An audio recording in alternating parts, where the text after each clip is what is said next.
کون شہر مکہ میں صبح صبح آیا ہے، جس کے نور سے عالم سارا جگمگایا ہے۔ السلام علیکم ورحمۃ اللہ وبرکاتہ۔ الحمد للہ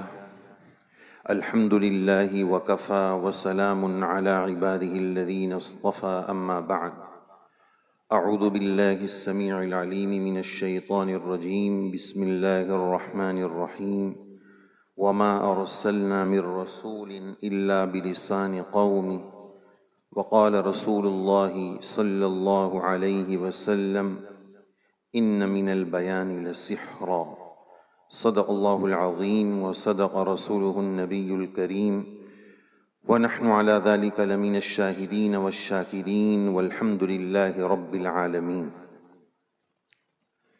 رب کریم کا بے انتہا شکر گزار ہوں کہ اللہ تبارک و تعالی نے اس عظیم ادارے کے اس عظیم الشان پروگرام میں شرکت کی سعادت سے بہرور فرمایا۔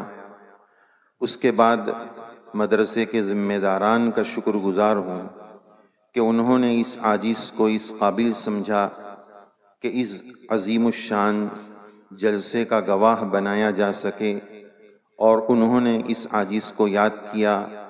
اللہ تعالیٰ اس خرد نوازی اور ذرہ نوازی پر ذمہ داروں کو بہترین بدلہ نصیب فرمائے۔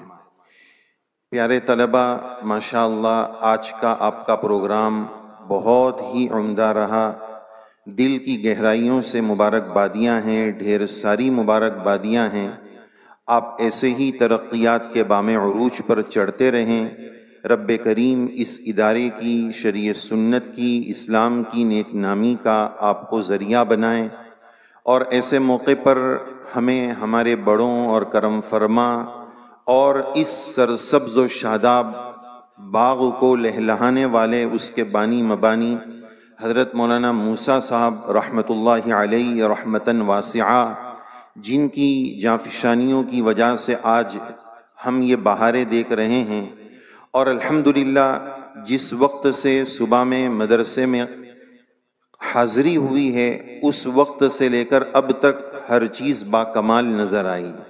کیا ترتیلاً تلاوت ہو، کیا عربی کے خطابات ہو، کیا اردو کی تقریریں آپ نے پیش کی، دل بہت خوش ہوا، دل بہت مسرور ہوا۔ اللہ تبارک و تعالیٰ آپ کو اور ترقیات سے نوازے۔ اور میرے پیارو، آپ یقین جانیے، آپ جب مائک پر آ کر بول رہے تھے تو آپ نہیں بول رہے تھے، بلکہ آپ کے اساتذہ کی محنتیں بول رہی تھی، آپ کے ذمہ داران کی فکریں بول رہی تھی، آپ جو اپنی صلاحیتیں ما فی الضمیر پیش کر رہے تھے، یہ سب چیزیں انتظامیہ کا درد اور کڑھن بتا رہا تھا۔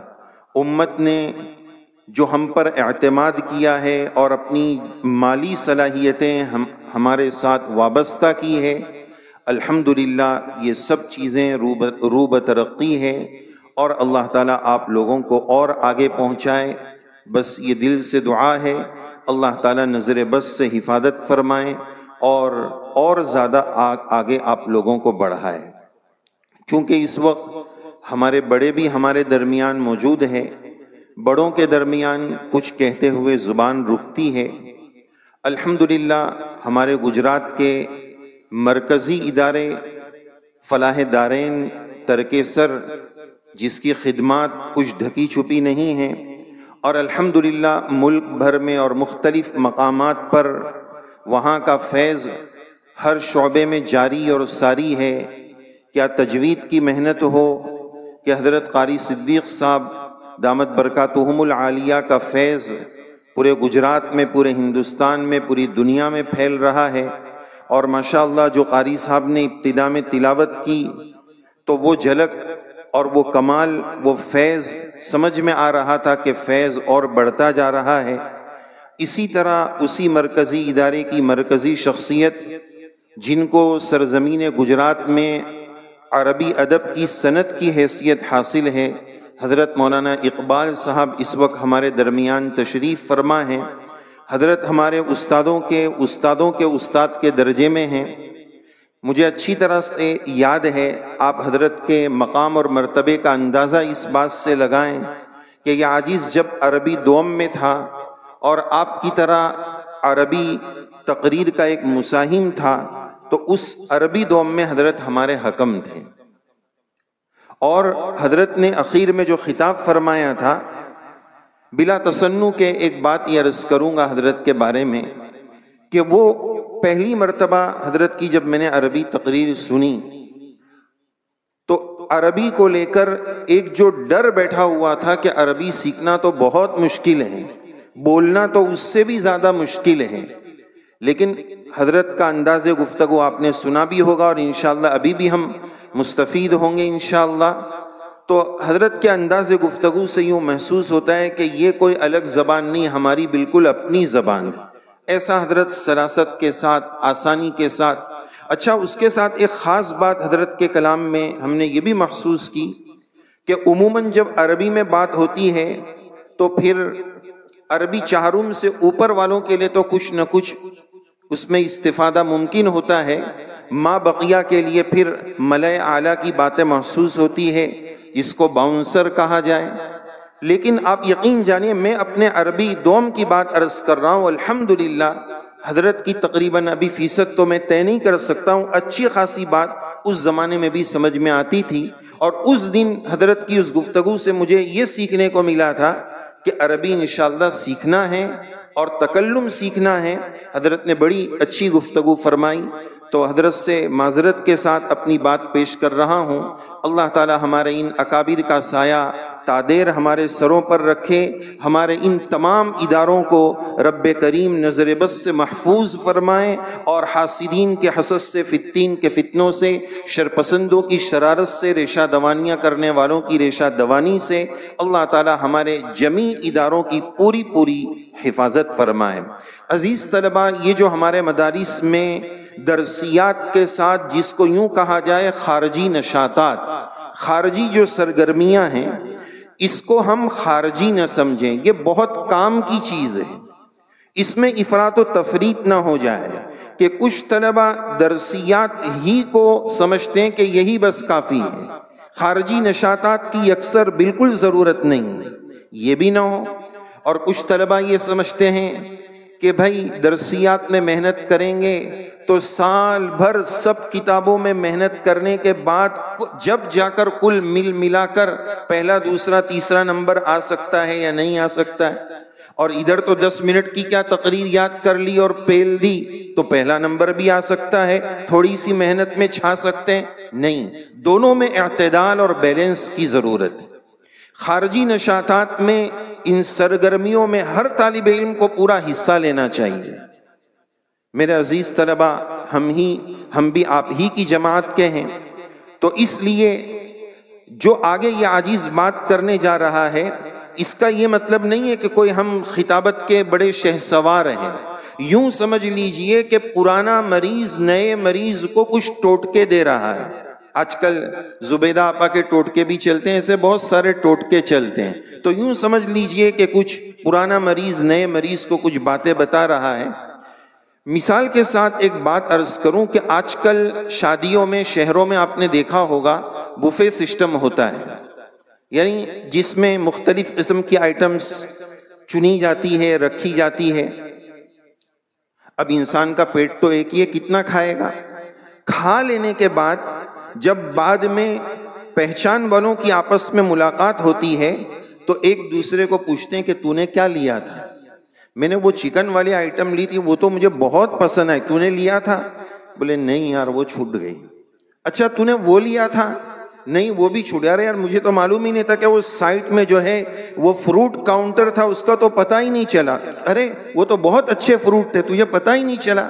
تو پھر جب وہ باہر آتا ہے تو حسرت و یأس کے علاوہ کچھ نہیں ہے. تو اسی طرح جب آپ باہر نکل جائیں گے تب آپ کو حسرت ہوگی کہ ارے تجوید کا اتنا اچھا انتظام مرکز اسلامی میں تھا، میں نے 10 سال پڑھا، مجھے ترتیل نہ آ پائی.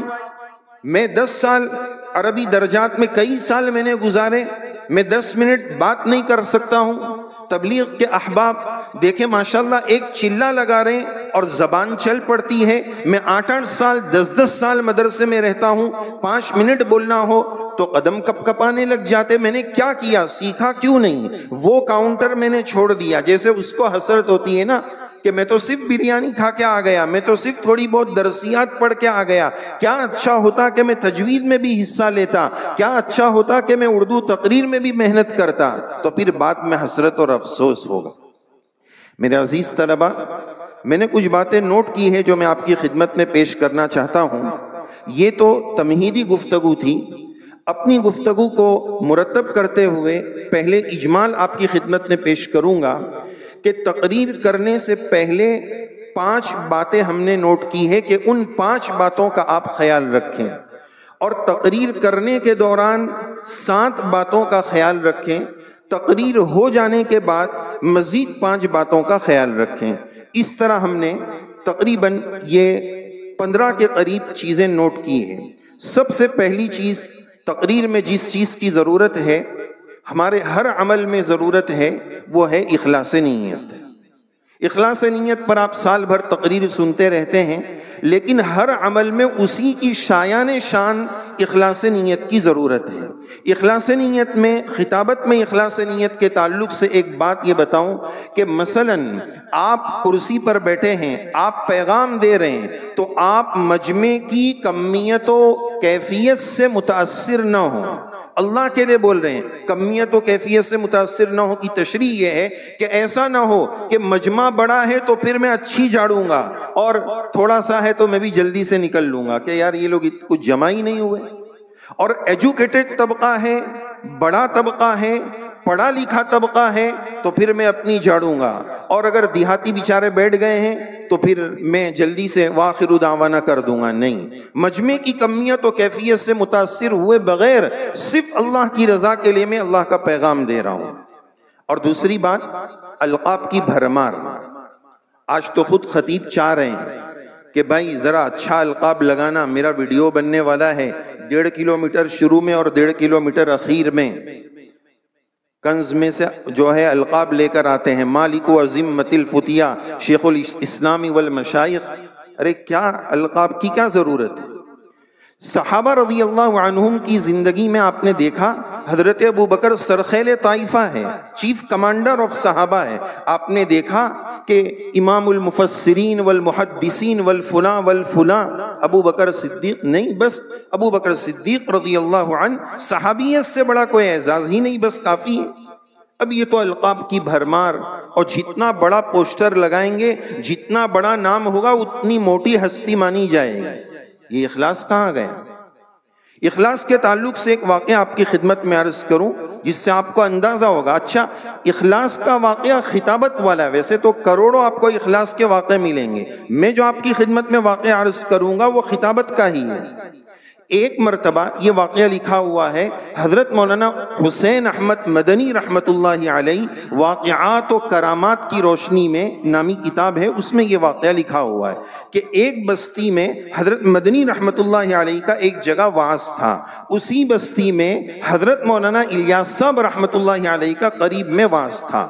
حضرت مدنی رحمت اللہ علیہ جب اپنے واعظ کے لیے کرسی پر جلوہ افروز ہوئے تو حضرت نے اعلان فرمایا کہ دیکھو قریب میں حضرت تشریف لائے ہیں, میں خود بنفس نفیس وہاں پہنچ رہا ہوں, یہ پورا مجمع بھی وہاں پہنچ جائے, ہم سب وہاں دین کی بات سنیں گے. حضرت مولانا الیاس صاحب رحمت اللہ علیہ نے اپنی مجلس میں وہاں یہ اعلان فرمایا 2-4 منٹ کی گفتگو کے بعد کہ قریب میں حضرت مدنی تشریف لائے ہیں, میں بنفس نفیس وہاں پہنچ رہا ہوں, پورا مجمع سب وہاں چلے, ہم وہاں جا کر بیان سنیں گے. یہ مجمع ادھر جا رہا ہے, وہ مجمع ادھر جا رہا ہے. راجدھانی کی ملاقات جو دلی سے بمبئی چلتی ہے, بیچ میں دونوں کی ملاقات ہوتی ہے, ایاب و ذہاب میں ملاقات ہوتی ہے, یہ دونوں مجمع بیچ میں ملا. آپ یقین جانیے نہ ادھر بیان ہوا نہ ادھر بیان ہوا, لیکن اخلاص کی ایسی یادگار مثال قائم ہو گئی کہ صرف بیان سے کام نہیں چلتا ہے. جیسا کہ یہاں لکھا ہوا ہے, تقریر سے ممکن ہے نہ تحریر سے وہ کام جو انسان کا کردار کریں. یہ اکابر کا کردار اخلاص کی مثال قائم کر رہا ہے. تو پہلے نمبر پر اخلاص کی ضرورت ہے. نمبر 2, عزیز طلبہ, ہمارا تقریر کا مواد بالکل علمی مطالعہ، مستند باتیں اس کے اندر ہونی چاہیے، سنی سنائی نہیں۔ خاص طور پر حدیث پاک میں بہت احتیاط کی ضرورت ہے۔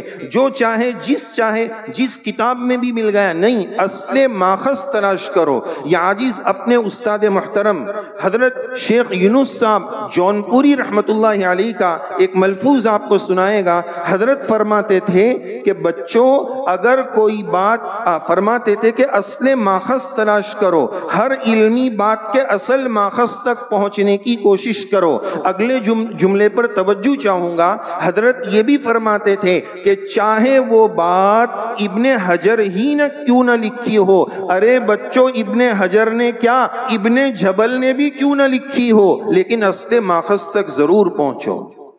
مشکاۃ شریف میں روایت موجود ہے، اللہ کے نبی علیہ السلام نے کہ ارشاد گرامی میں بئس مطیۃ الرجل زعمو، انسان کی بدترین سواری زعمو ہے۔ یعنی آج کل واٹس ایپ کی دنیا ہے، سوشل میڈیا کی دنیا ہے، تو دین کی بات لوگ نقل کرتے ہیں۔ ارے بھائی دین کی ہو یا دنیا کی ہو، بلا تحقیق آگے بالکل فارورڈ مت کرو۔ عالم فارورڈ کر رہا ہے، عالم دوسروں کو بھیج رہا ہے، غلط بات بھیج رہا ہے، حدیث نہیں ہے، حدیث کے نام پر بھیج رہا ہے۔ من کذب علی متعمدا فلیتبوأ مقعدہ من النار، او کما قال علیہ السلام۔ یہ ہمیں یاد نہیں، تو اس طرح ہم بھیج رہے ہیں۔ جیسے کہ اشعار کی دنیا میں رواج ہے نا، کوئی بھی سڑک چھاپ شعر بنایا اور اخیر میں لکھ دیا رواہ اقبال۔ علامہ اقبال کے چائے والا اقبال وہ پتہ ہی نہیں ہے کہ کون سا اقبال ہے، رواہ اقبال۔ اسی طرح روایت پیش کر دیتے ہیں کہ بھائی رواہ مسلم، ارے بھائی میں تو پوری مسلم دیکھ لیا، کہاں ہے مسلم میں؟ تو کہتا وہو مسلم وانا مسلم، میں بھی تو مسلمان ہوں، میں روایت کر رہا ہوں، نعوذ باللہ۔ تو مستند اور ٹھوس بات ہونی چاہیے۔ جب ہدہد سلیمان علیہ السلام کے پاس آ کر اس نے اعتذار پیش کیا تو سلیمان علیہ السلام نے کیا کہا تھا؟ سننظر، ہم چیک کریں گے اور ری چیک کریں گے تیری بات میں کتنا دم ہے۔ اور آج کل تو واٹس ایپ کی دنیا میں کیا بولتے ہیں؟ اصل میں وہ ایک گروپ میں آیا تھا، حوالہ پوچھتے تو کیا بولتے ہیں؟ وہ ایک گروپ میں آیا تھا۔ ارے بھائی آپ عالم صاحب ہو کر ایسا بول رہے ایک گروپ میں آیا تھا، اصل ماخذ پیش کرو۔ حضرت کی ابھی میں نے بات پیش کی، اور اس کے لیے ہماری درسیات مضبوط ہونا چاہیے۔ اس عاجز کے استاد محترم حضرت مفتی عبداللہ صاحب روی رحمہ اللہ ایک بات فرماتے تھے کہ بچوں مرغی کو پکڑ لو، بچے خود بخود آ جائیں گے۔ درسیات ہماری اتنی مضبوط کر لو کہ اس کے ساتھ ساتھ اس کا اثر ان شعبہ جات میں بھی ہمیں پڑے گا۔ تیسری بات، اور یہ جو تحقیق کی بات کہی گئی، 4 تا ہے، 4 تا، چاروں تاؤں میں خوب مواد کی ضرورت ہے، خوب تحقیق کی ضرورت ہے، مستند اور اوتھینٹک بات پیش کرنے کی ضرورت ہے۔ تقریر، تحریر، تصنیف، تقریر، تحریر، تصنیف، اور ایک چوتھی چیز ہم نے اور نوٹ کی ہے، تحریر، تقریر، تصنیف اور تدریس۔ ان چاروں تاؤں میں خوب مطالعے کی ضرورت ہے، علم غزیر اور وافر علم کی ضرورت ہے، سنی سنائی پیش نہ کی جائے۔ تقریر کرنے کی پہلی بات ہم کر رہے تھے، اس میں تیسرے نمبر پر ہم نے نوٹ کیا ہے کہ اللہ سے مدد مانگ کر کرسی پر بیٹھا جائے، ہو سکے تو 2 رکعت صلاۃ الحاجت پڑھ کر بیٹھا جائے۔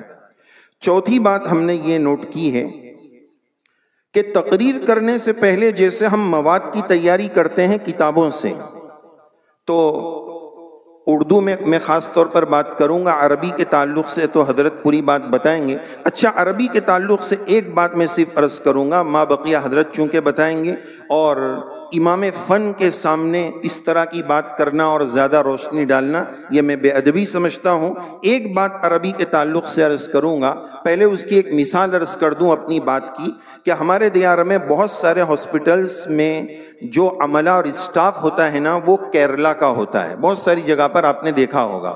وہ ادب کے دائرے میں انگریزی بہت اچھی بولتے ہیں، انگریزی کا تو ماشاءاللہ یہاں مستقل شعبہ ہے الحمدللہ۔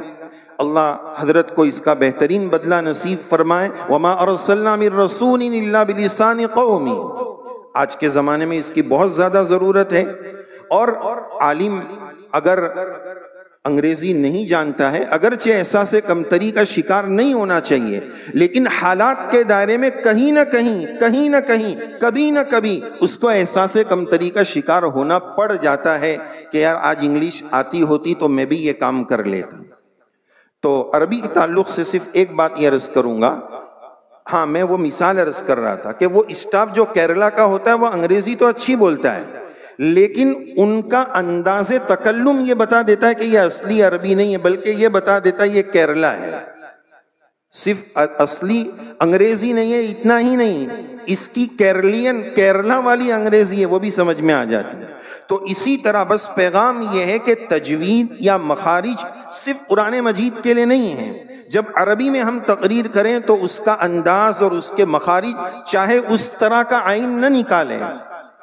بعض مرتبہ عین تو اتنا قاری صاحب بعض نکالتے ہیں، از راہ ظرافت کبھی کبھار ہم طلباء سے کہتے ہیں کہ بچوں عین کا مخرج کیا ہے، تو وسط حلق یہی ہے، لیکن بعض کا عین سن کر ایسا لگتا ہے کہ حضرت وسط بطن کے مخرج کے قائل ہے۔ وسط بطن یدع، کہاں سے عین نکل رہا ہے بھائی، کتنا عین نکالیں گے؟ بہرحال تو ان کی زبان سے محسوس ہو جاتا ہے۔ تو اسی طرح ہم جب عربی تقریر کریں تو ہمیں اس مستوی اور معیار پر پہنچنا ہے انشاءاللہ۔ مدرسے میں رہ کر اتنی مشق کرنی ہے کہ آپ کا انداز تکلم ایسا ہو جائے کہ سامع محسوس نہ کر سکے، فرق نہ کر سکے کہ یہ مرکز اسلامی کا طالب علم ہے، پیرامن کا ہے یا ریاض سے آیا ہوا ہے، اس کو محسوس نہ ہو۔ اس انداز میں ہمیں عربی میں بات کرنی ہے۔ تو چوتھی بات ہم نے یہ نوٹ کی ہے کہ آپ تقریر کرنے کے لیے جو کتابی تیاری کرتے ہیں اس کے ساتھ ایک تیاری اور کریں کہ نامور، جیسا کہ ابھی حضرت نے عربی کے انطباعات پیش فرمایا اس میں انہوں نے بھی یہ بات پیش کی کہ نامور مقررین کو سنیں۔ نامور مقررین کو سننے کا ایک فائدہ چھوٹا سا بڑا سا یہ بھی ہو سکتا ہے، آپ کو مواد بھی ملے گا۔ مواد تو آپ کو کتابوں سے مل چکا ہے، لیکن خاص طور پر اگر وہ نامور مقرر اہل دل میں سے ہے تو ان کی تقریر سن کر آپ کو تقریر کرنے سے پہلے فائدہ یہ ہوگا کہ قبل از وقت آپ کے اندر سوز دروں آ جائے گا۔ چونکہ وہ اہل دل ہے تو اہل دل کی بات کی تاثیر ہوتی ہے، تو ان کی بات کا اثر پھر آگے ہمیں اپنی بات میں ملے گا۔ پانچویں بات، تقریر شروع کرنے سے پہلے کی پانچویں بات، آخری بات اس سلسلے کی، کہ بعض لوگ بہت ڈرتے ہیں، جلدی بولنے کے لیے طبیعت تیار نہیں ہوتی ہے، قدم لڑکھڑاتے ہیں، احساس مرعوبیت کا شکار ہو جاتے ہیں۔ تو بعض اکابر کے وظائف میں یہ بات لکھی ہوئی ہے کہ اپنی بات شروع کرنے سے پہلے نمبر 1 سبحانک لا علم لنا الا ما علمتنا انک انت العلیم الحکیم یہ پڑھ لے۔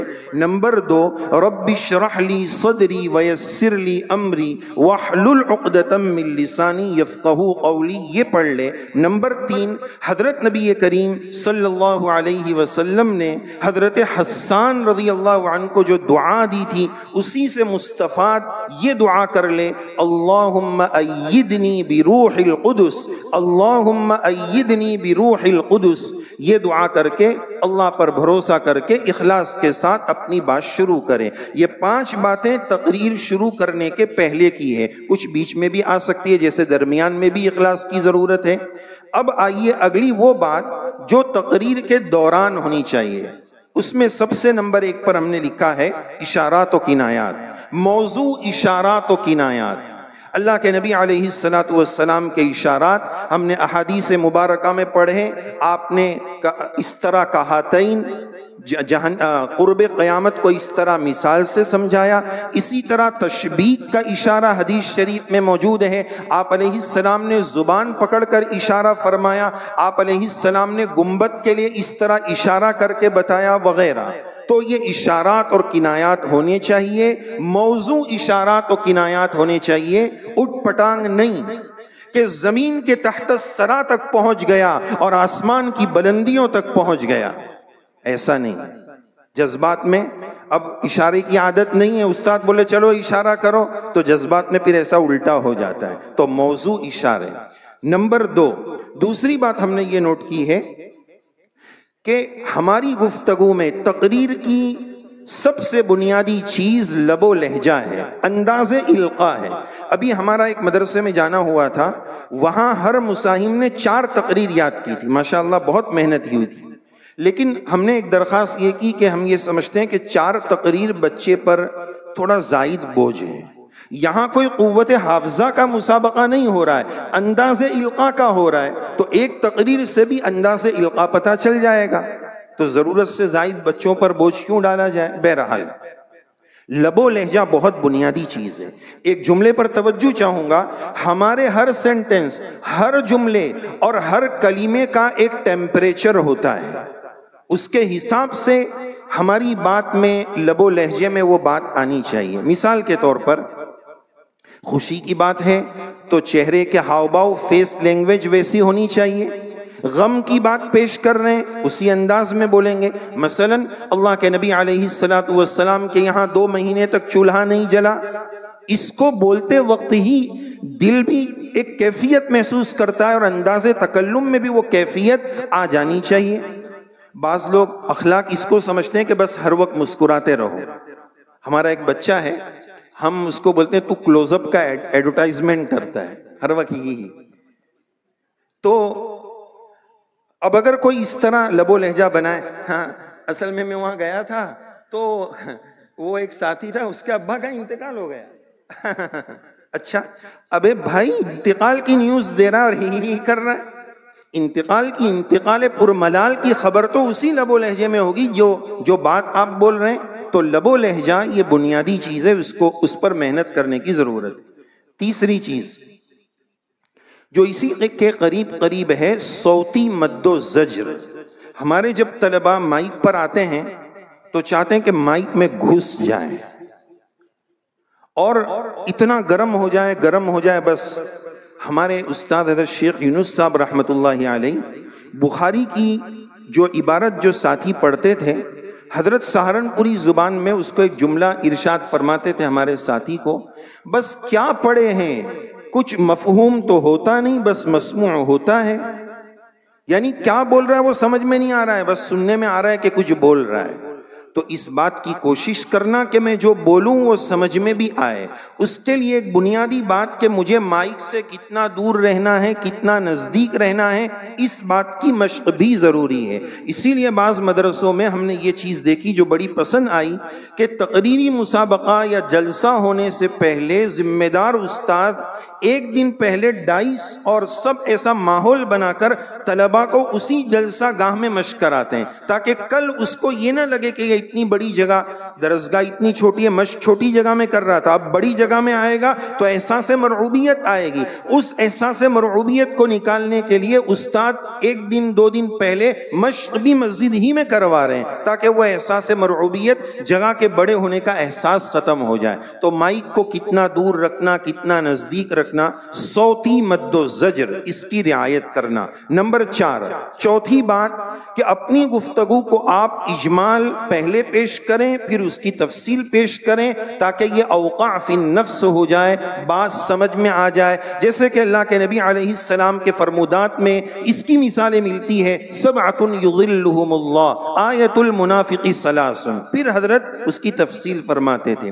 اگلی بات، 5ویں جو بہت اہم بات ہے وہ یہ ہے کہ سوز دروں، اندر کے درد سے بولنا۔ الفاظ تو تاثیر سے بنتے ہیں، الفاظ تو تاثیر سے بنتے ہیں، تلفظ سے نہیں۔ اہل دل آج بھی آگے ہیں اہل زبان سے۔ وہ سوز دروں پیدا کرنے کی ضرورت ہے جو اللہ والوں کی صحبت سے، اللہ والوں کے کلام سے، اور اس کو ہم جتنا سنیں گے ان سے جتنا رابطہ ہوگا انشاءاللہ سوز دروں بھی پیدا ہوگا۔ 6ٹھی بات ہم نے یہ نوٹ کی ہے کہ سلاست، جو 50 یا 100 نمبرات ہوتے ہیں اس میں سلاست کے بھی نمبر ہوتے ہیں، تو بہت سارے ہمارے عزیز طلباء سلاست کو سمجھتے ہی نہیں ہیں۔ ایک تو ہمیں طلباء کو یہ بھی بتانے کی ضرورت ہے کہ بچوں 50 نمبر ہے یا 100 نمبر ہے تو کس چیز کے کتنے نمبر ہیں۔ طالب علم کیا سمجھتا ہے کہ بس اچھی تقریر، مواد اچھا ہو، حافظہ اچھے سے اس کو یاد کر کے یہاں آ کے سنا دو، اتنا کافی نہیں ہے۔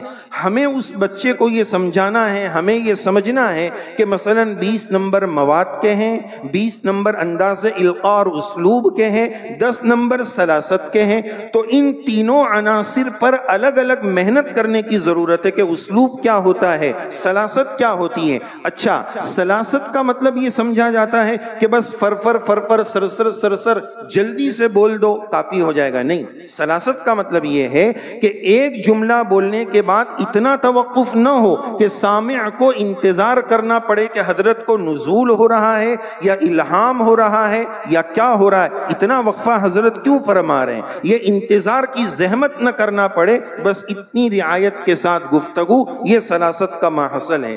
آخری بات اس سلسلے کی کہ اپنے تلفظ کو بھی صحیح رکھیں۔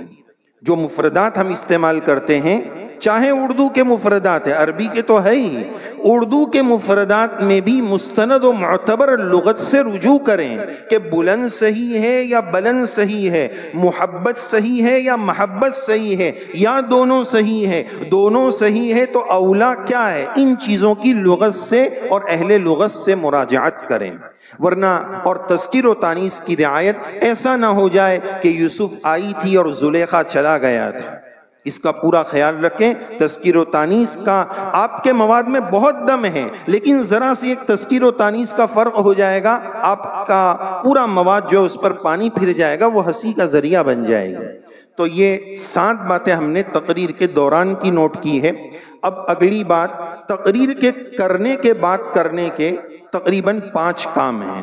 سب سے پہلے نمبر پر ہم نے یہ لکھا ہے کہ تقریر آپ چاہیں یہاں کریں، انجمن میں کریں، یا اللہ تعالیٰ آپ کو میدان خطابت کا شہسوار بنائیں، آپ دین کے داعی بنیں، جب بھی آپ کسی جگہ دین کی بات کریں تو کسی خیرخواہ سے، بڑے سے، اگر اس میں کوئی عالم صاحب، استاد صاحب ہے تو ان سے ضرور جا کر پوچھیں کہ حضرت کوئی قابل اصلاح بات ہو تو بتائیے، تاکہ میں اصلاح کر سکوں۔ ہم کامل و مکمل نہیں ہیں، زندگی میں اور بہت مراحل ہیں، ہمیں آگے جانا ہے، کبھی بھی کامل و مکمل اپنے آپ کو نہیں سمجھنا ہے، بڑوں سے رجوع کرنا۔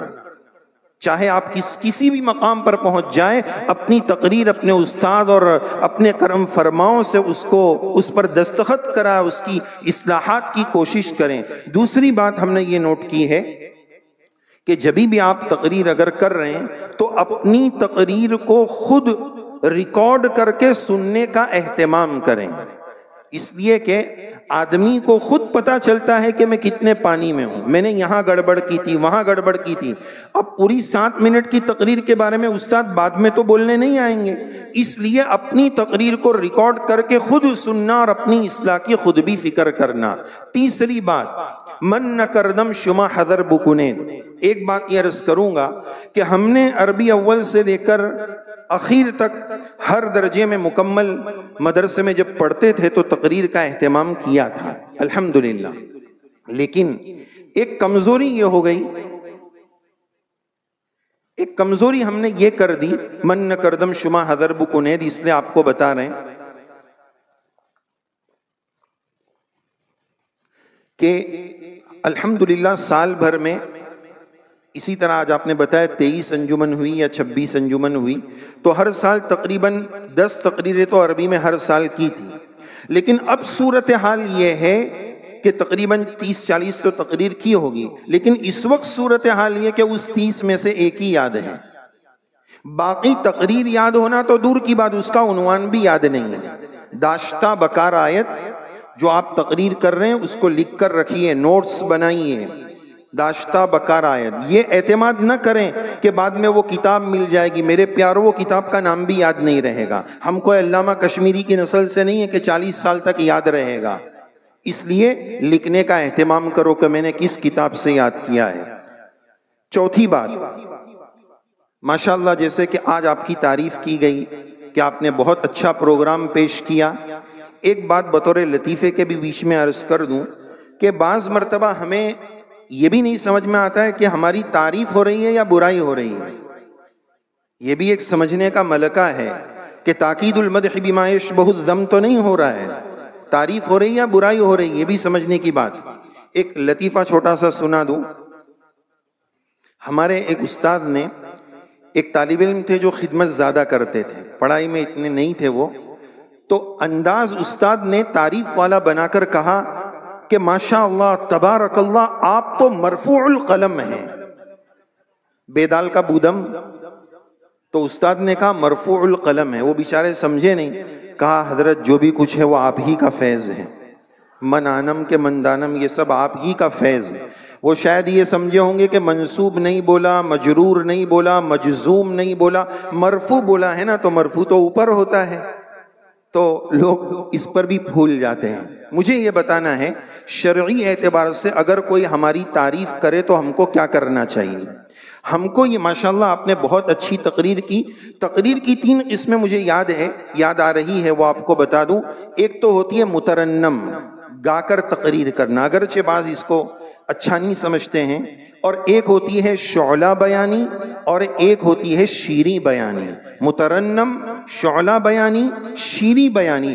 اگر آپ کی تقریر تینوں کا کوکٹیل ہو، تینوں کا مجموعہ ہو، تو پھر انشاءاللہ نور علی نور ہے.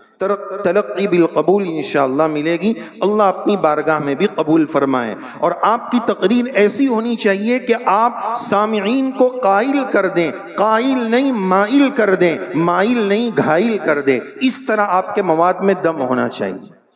بات یہ عرض کی جا رہی تھی کہ کوئی آپ کی تعریف کرے تو کیا کرنا چاہیے. 3 باتیں کرنی چاہیے. نمبر 1 اللہ کا شکر، نمبر 2 اللہ کا شکر. پہلا شکر اس بات پر کہ پیارے اللہ جی مجھے تو کچھ آتا نہیں تھا، میں تو بالکل ڈبہ اور خالی تھا. میرے ان اساتذہ کرام کا کرم ہے کہ انہوں نے مجھے 2 لفظ بولنا سکھایا. اللہ آپ کا اس پر شکر ہے کہ آپ نے ایسا مدرسہ دیا. نمبر 2 پیارے اللہ آپ کے کرم سے، میرے استادوں کی دعاؤں سے مجھے 2 جملے بولنے تو آ گئے.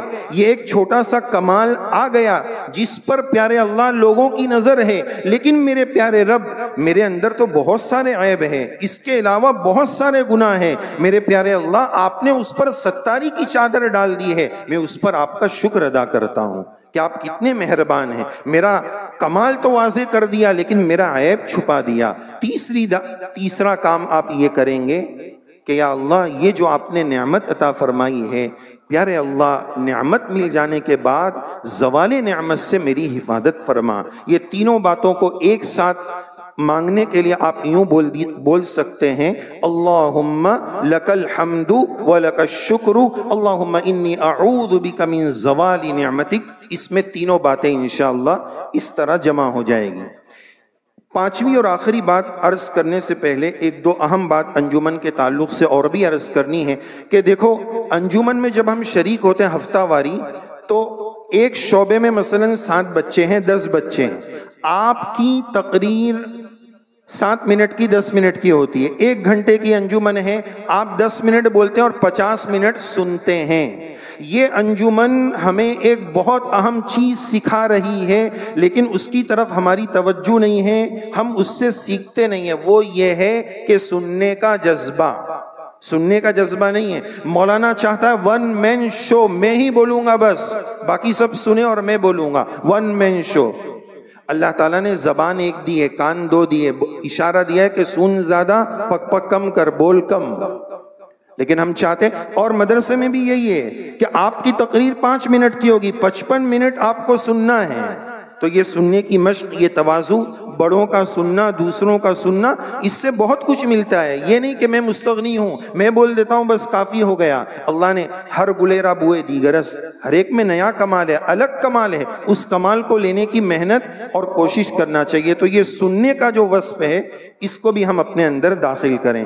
ایک بات یہ بھی عرض کروں گا، انگریزی الفاظ، جیسے ایک مساہم نے ایک انگریزی لفظ استعمال کیا، یہ بات میں اوپر بول چکا ہوں لیکن کلمے کے تعلق سے اور وضاحت کروں گا کہ آج کل کی گفتگو میں آپ انگریزی الفاظ ضرور ملائیے، اس لیے کہ آپ کی بات اقرب الی الفہم ہونی چاہیے. سامعین کی رعایت الا بلسان قومی، بس مفہوم ہو جائے، سمجھ میں آ جائے تو آپ انگریزی الفاظ کا تڑکا ضرور لگا سکتے ہیں، کوئی حرج کی بات نہیں، لیکن اگر آپ انگریزی الفاظ بول رہے ہیں تو اس کا اچار، اس کا پروناؤنسیشن، اس کا تلفظ جیسا انگلش میں ہے اسی طرح بولنا پڑے گا۔ پلیٹ فارم بولیں گے تو پھر ہمیں اسٹیشن بھیج دیا جائے گا کہ آپ وہیں رہیے، اگر پلیٹ فارم بولنا ہے تو اس کو اسی کے انداز میں بولنا پڑے گا۔ اسکول بولنے تو پھر سکول نہیں بولیں گے کہ بھائی ابتدا بھی سکون، وہ عربی میں محال ہے، اسکول تو بول سکتے ہم لوگ، تو کشمیر وغیرہ میں آپ چلے جائیں وہ لوگ اسکول نہیں بول سکتے ہیں، وہ سکول بولتے ہیں، سکول۔ تو بس پیغام یہ کہ اگر انگریزی کے مفردات بول رہے ہیں تو اس کا پروناؤنسیشن اور تلفظ اسی طرح کا ہونا چاہیے۔ ماشاءاللہ ایک طالب علم نے جو یہاں تقریر پیش کی، حوصلہ مندی پر، بلند ہمتی پر، اس کو دل کی گہرائی سے مبارکبادی پیش کرتا ہوں۔ آپ ذرا دیکھیں اور مدرسے کی قدر کریں۔